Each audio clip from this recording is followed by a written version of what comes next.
everyone! So, it's Monday. It's time for Monday Mommy Thoughts. And I feel like this hoodie makes my head look so small. For some reason, maybe it's just like the angle of the camera or something. I don't know, but it's definitely fall and it's cold outside and it is definitely hoodie weather, which is wonderful. I love hoodie weather. Let's see. So I have my pumpkin spice latte from today, and I missed last week's Monday Mommy Thoughts because it was just a crazy day. My husband had a colonoscopy.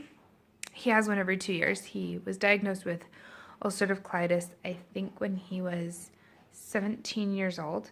And so he has already had 8 of them in his life. So so he gets one every 2 years, and I won't like dive into the details of that because that's not fun. But it took up the majority of my morning between him and running kids around, and then I had to make sure that he was, not doing anything for the rest of the day because he can't. So he thinks he can, and he can't. So basically somebody has to babysit.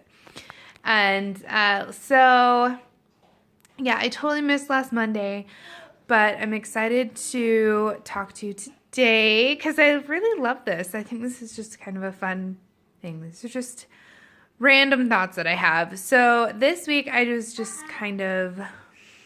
been thinking a lot lately about my kids' bedtime and how to, when they should be going to bed. So my 4.5-year-old, she does not nap anymore.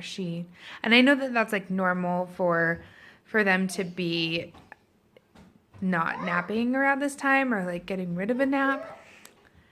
The toddler is climbing the stairs right now, so this could get interesting, just so you know. Hi, Vivi. Hi. What doing?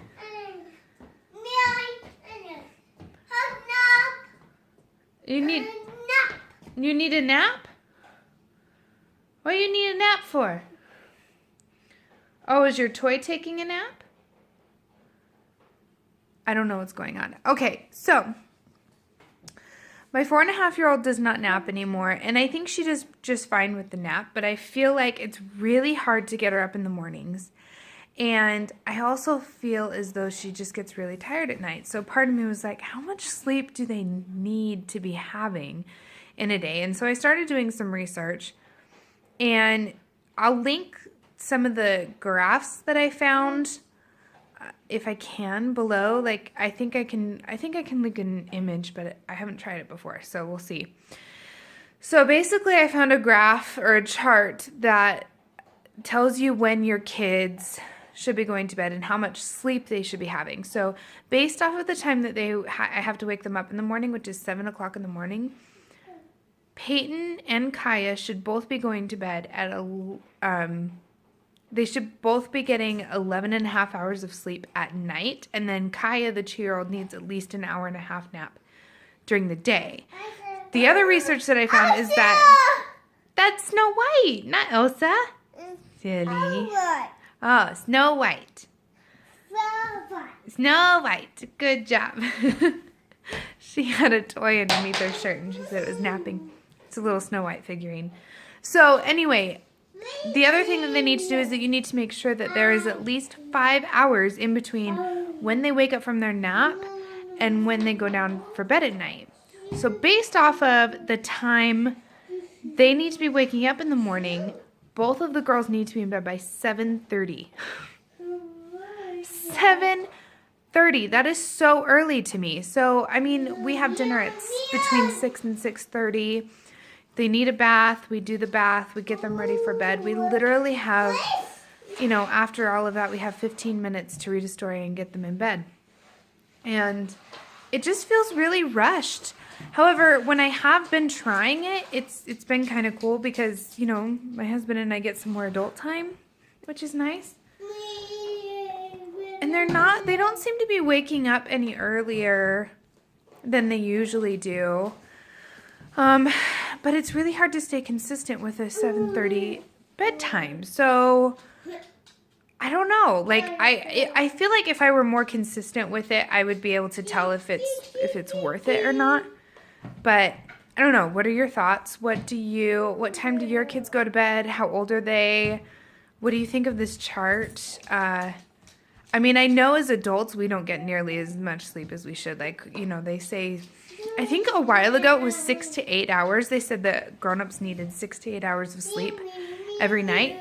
But the new research is saying that we actually need 7 to 9 hours of sleep every night. So, Hi, Mommy. Hi, baby. I You got Snow White? White. You're silly. I love Mommy. That's Kaya.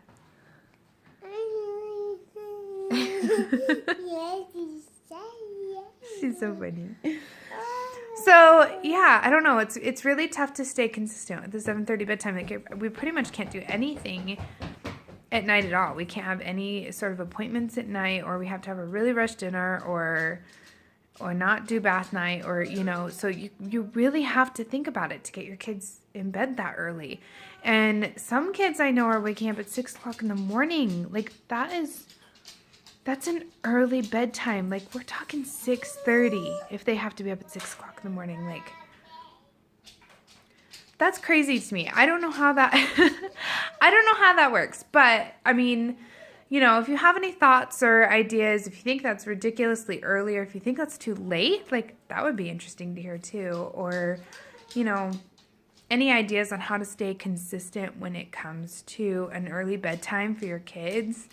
And what are your thoughts on doing it on the weekends as well? Because, part of, like, I feel as though they should be able to stay up a little bit later on the weekends. Like, you should be a little bit more lax Friday and Saturday night, in my opinion. And I know that Peyton's only 4, like, she's not in school yet, but we still have to be up at the same time every day because we take my nephew to school. So we still have to, do the whole up at 7 o'clock in the morning thing. And if it's a late night, sometimes I will just let them sleep in, and we just won't get them ready and dressed and all of that until after we've dropped them off. But if she doesn't have school.